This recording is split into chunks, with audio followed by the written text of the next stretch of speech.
Darren Tuttle here for Ferguson Roof Systems. For 43 years, Ferguson Roof Systems has been protecting Oklahoma's homes and businesses with quality roofing services. Their goal was to be the most honest and dependable roofing company in the state, all while providing free services such as lifetime labor warranty and annual inspections. Well, mission accomplished with thousands of client testimonials, an A+ Better Business Bureau rating, and a 5-star rating on Google. Look, the weather gives you enough to worry about, so why worry about who to trust with your roof? Call Ferguson Roof Systems today or find out more at fergusonroofsystems.com.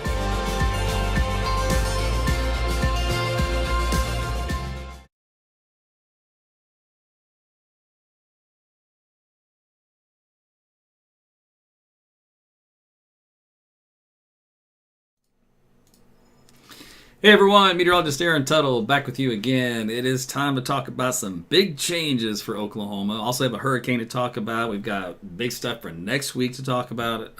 Just wow, a lot going on. So thanks for joining me. Please like and share this video.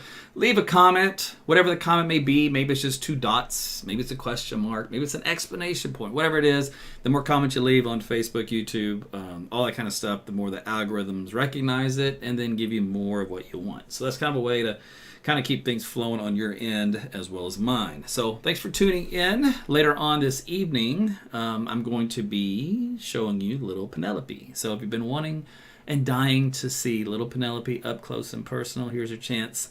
I'll bring her out here when I finish up with the forecast. After we get through the fact we got some big cold front coming in, some rainfall coming in, and yes, that 4-letter word, snow. Is it going to snow in Oklahoma? Where? How much? All that. So you've come to the right place. So again, like and share this video. Hit the share on your wall right now, wherever you are on your feed, so others can see. Okay, let's get on with the program.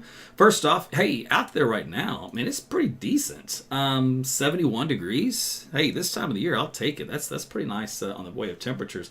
If you want to get a Tempest weather station, just hit that QR code anytime during the video, the recap, or in the live section with another phone or device, or even on your computer, and then you can get that for you. Otherwise, it's quiet out there tonight. All right, now we do have a little bit to talk about here, and that is in the form of a hurricane. You go, what? Yeah, so a little sleeper event. So Nicole formed a couple days ago as a tropical storm, and then has finally increased into a weak hurricane. So right now it is out here across the eastern sides of Palm Beach.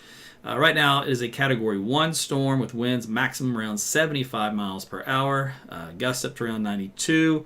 Let's see, moving to the west, and it's going to be making its way kind of in a northwesterly fashion as it gets into the land area and goes over across the central Florida, then back out, just kind of clipping the water a little bit, and then after that heading due north across the Florida Panhandle, then all the way up to around, it'll go into South Carolina, and the remnants of it, kind of head up in that direction. So it's not a very strong storm, but it is one that's going to provide them some, 5 inches or so of rain.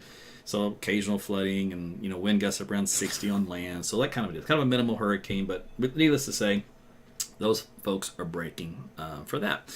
All right, now, or I should say bracing. All right, so that is the latest and the key messages for Nicole. Again, that's the latest update here this evening. So some good rainfall across the eastern coastline with that system. Okay, so back home, we are going to be in the 60s and 70s here for the next several hours. I'd say it is a very mild evening. The winds are quite strong today, gusting up around 20 to 30 miles per hour across Oklahoma. So you know what that usually means, an increase in moisture when you get temperatures that warm. It means the system's coming our way. Now, we'll reverse all of this with a north wind, an ill wind at that. So wind chill values will be dropping off on Friday morning. This will be a shock to you. The 20 to 30 degree category here from northern to central Oklahoma, parts out west. You're going to definitely want to bundle up on Friday as that's going to be a little shock to your system. Also some good rainfall coming in, by the way, for Thursday as this cold front kind of moves through that we're going to talk about here. So some good rainfall amounts there. Okay, so let's see. I talked about those. Oh, it's Saturday morning. You ready for a freeze? Yeah. The next one's coming in. We'll detail that one also. Okay, so here's a look at the big picture of the atmosphere. I'll just use a European model just to kind of give you the gist here. Big upper level storm system making its way across the northern plains. Okay, you know what this is? That's a snow maker, like a blizzard maker for those folks.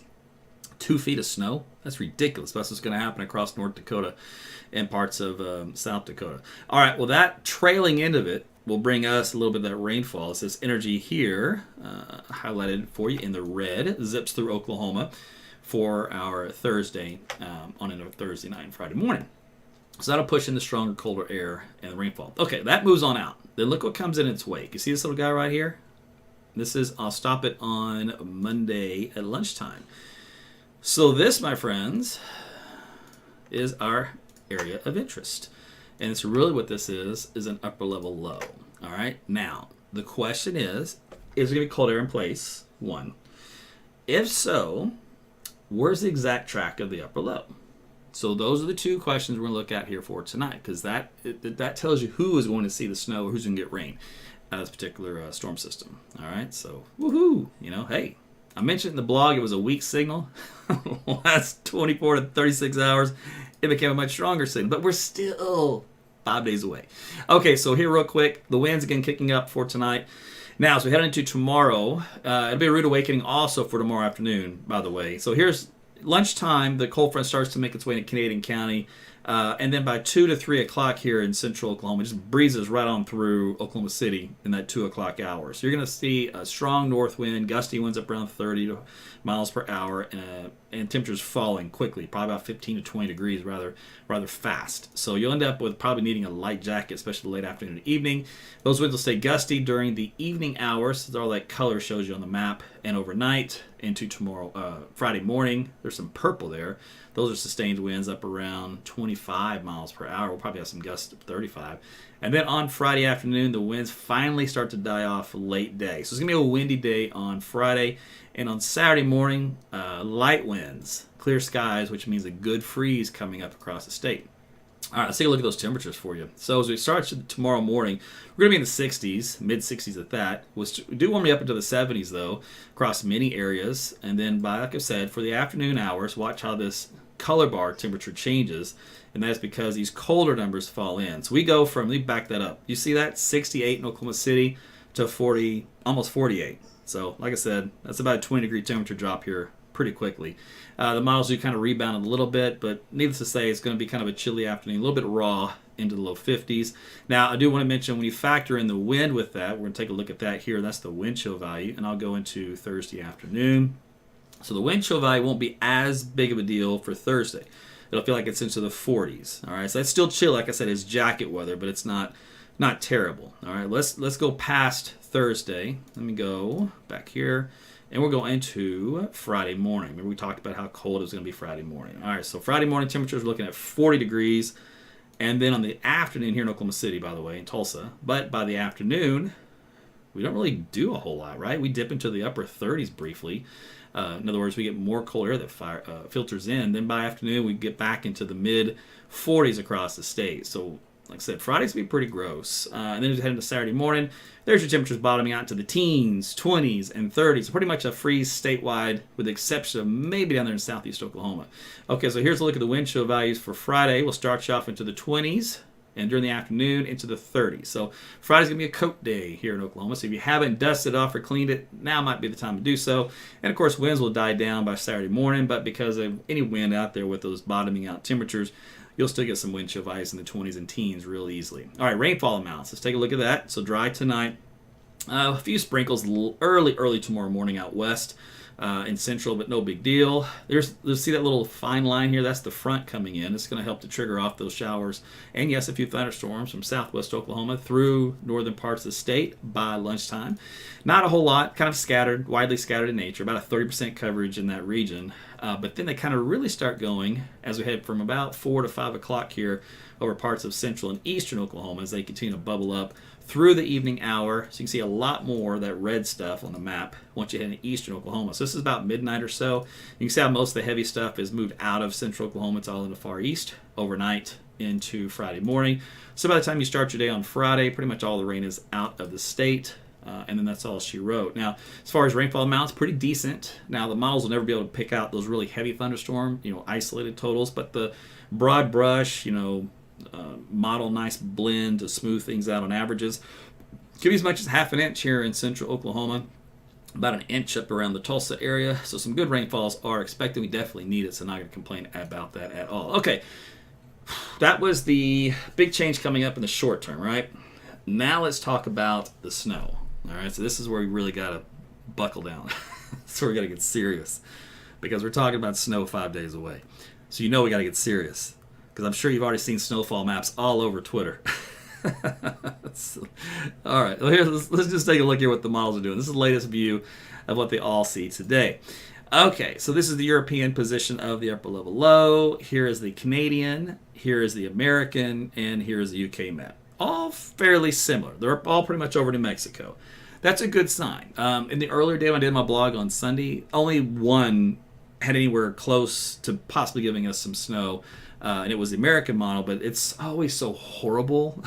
I did not want to put all my eggs in that basket. So I went with kind of a blend approach, which was, it's a weak signal. We'll see. I'll look at it. So that was kind of my take on it back then. There's plenty of time to analyze things. And here we are 3 days later, and the data's finally coming a little bit better. But anyway, so that's kind of a good sign is to see, the positioning of it. Now I'm going to go midday on Monday.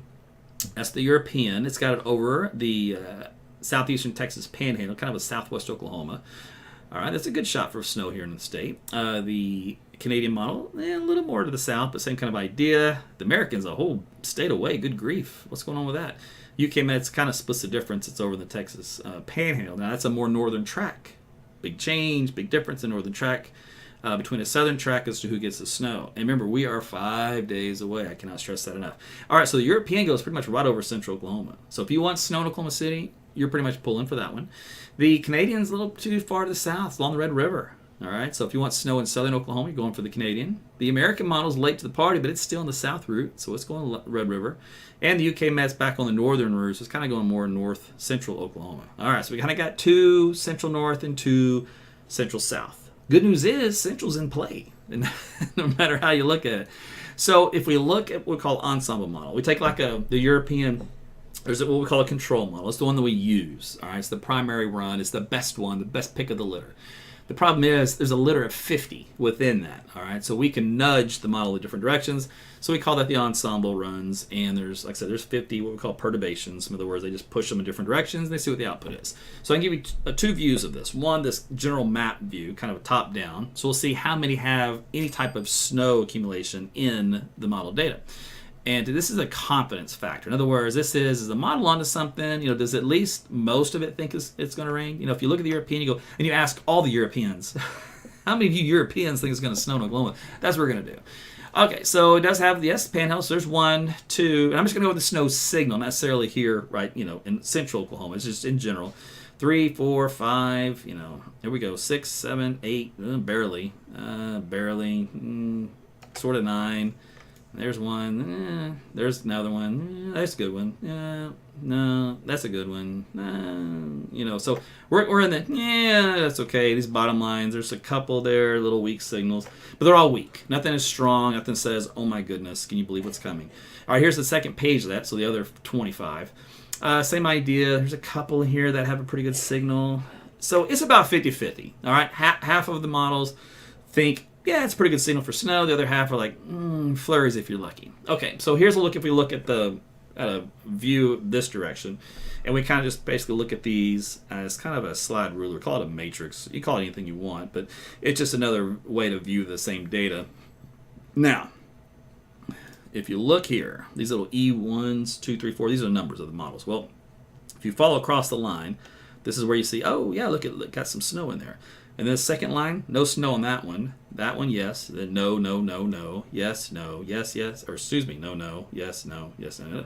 So you can keep going on. So you get about 25 of these do say some snow here in Oklahoma City. This is what I've kind of focused on here, just the central part of the state. In this particular case, though, it's pretty sad. I mean, we're talking half an inch. it's not a whole lot. Hey, but it's something, right? If we go to the American model and do its same thing with its ensembles, we look at 30 of those. About half of those are saying some measurable snow, and sometimes they get a little carried away, and then others are in the dusting category. Now, there's a new version of that. This is the what do I want to call this? The experimental run, I guess we'll call it, because it's not officially released yet.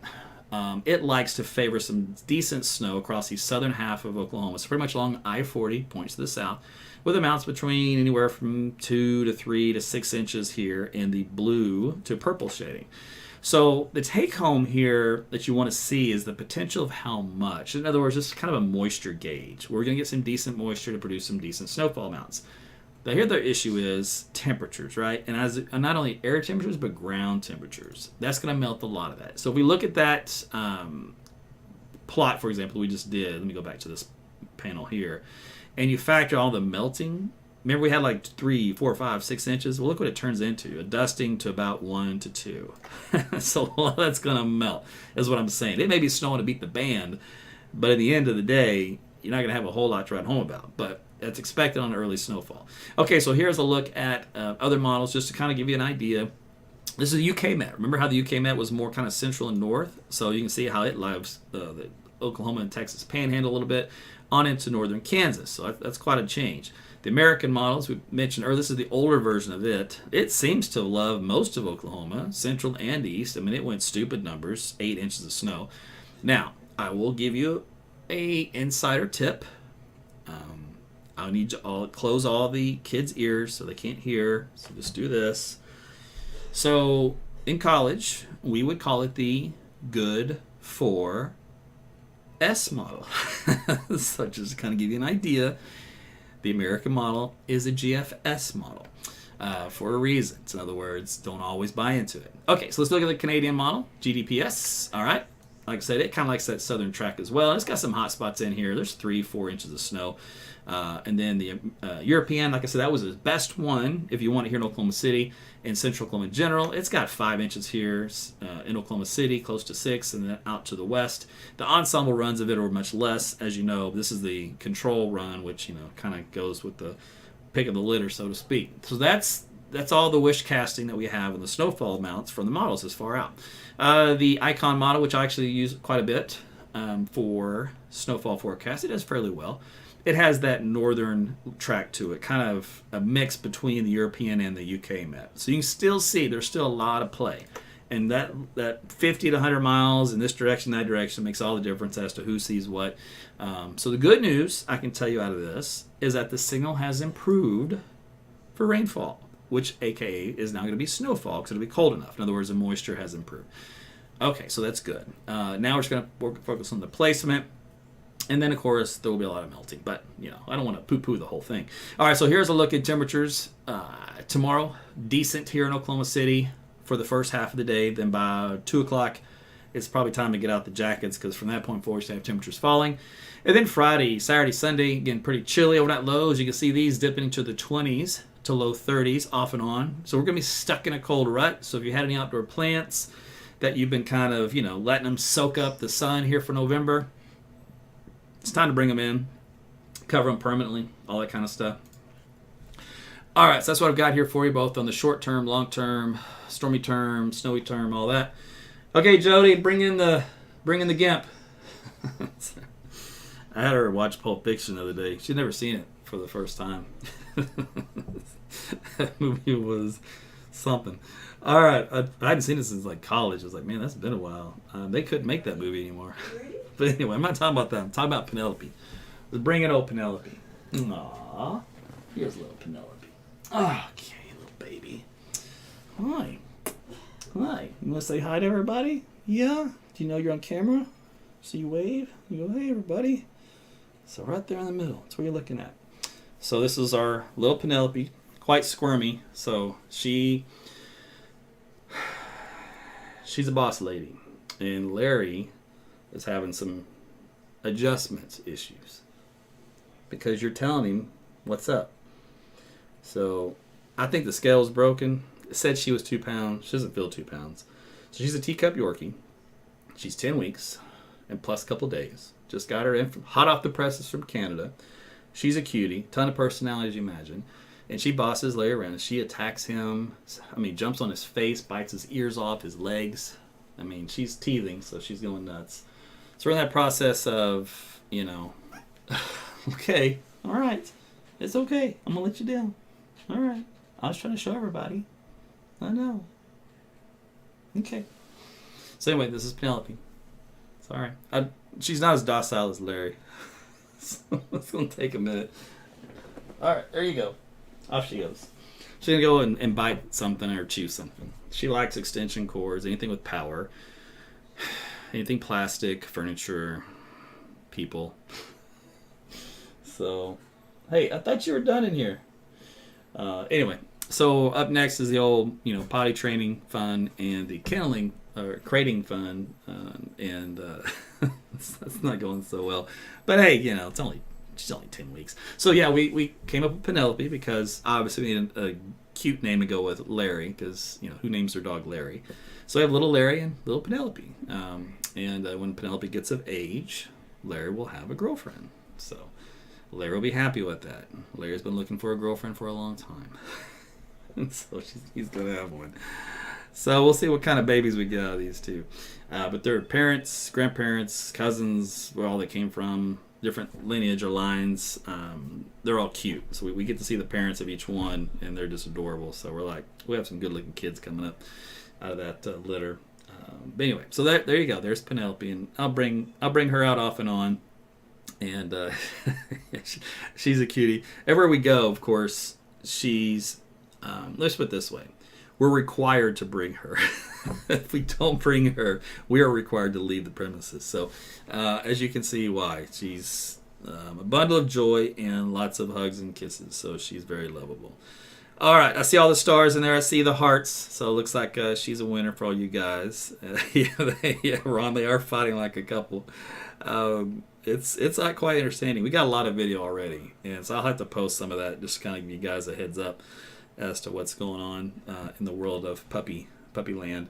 But so glad that Larry has a buddy, because I feel bad. Larry still wants to play. Larry still got a puppy in him, So he's about 3.5 pounds, and so she's supposed to be like around 4, and then so that'd be a good size for both of them.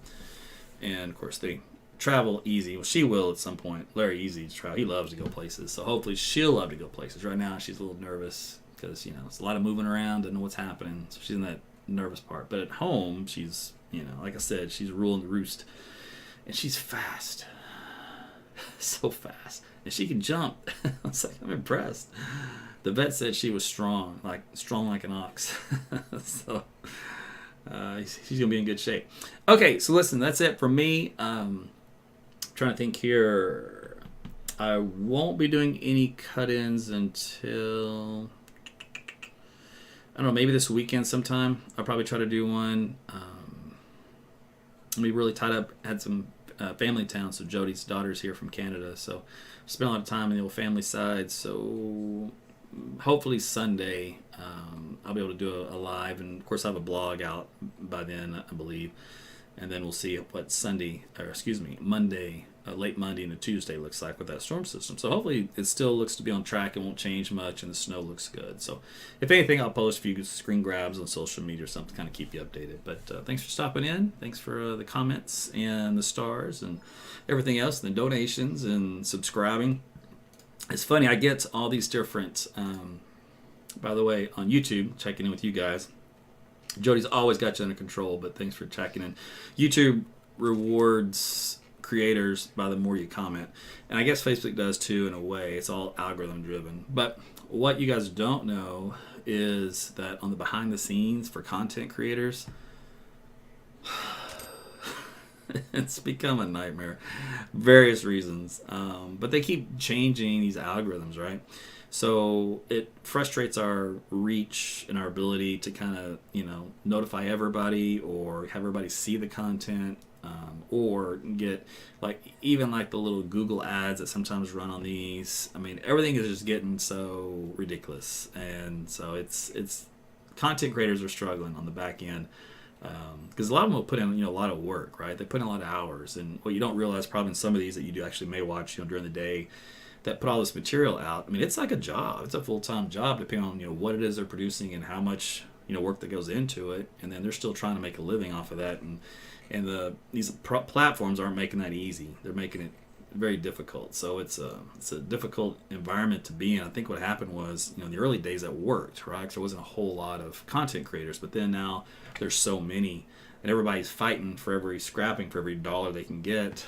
There's only so many dollars to go around, so I think that's what's kind of causing a issue in that space. So we'll see how it all gets worked out. But just a little tidbit from you guys. Every now and then I give you a little tidbit what happens behind the scenes. My head hurts from all the stuff I gotta learn. But anyway, I'm gonna be out of here for the rest of tonight, so you guys sleep well. Again, thanks for stopping by. If you missed it, you can hit the replay. And if you just caught in, you want to see the Penelope all over again, just go back on the replay and drag the cursor toward the end where you can see Penelope make her appearance. And we'll have her on more often as well. We might even have Larry and Penelope together if we can get them to behave each other on camera. So we'll see. Okay, hey, thanks again for watching, and we'll talk again soon.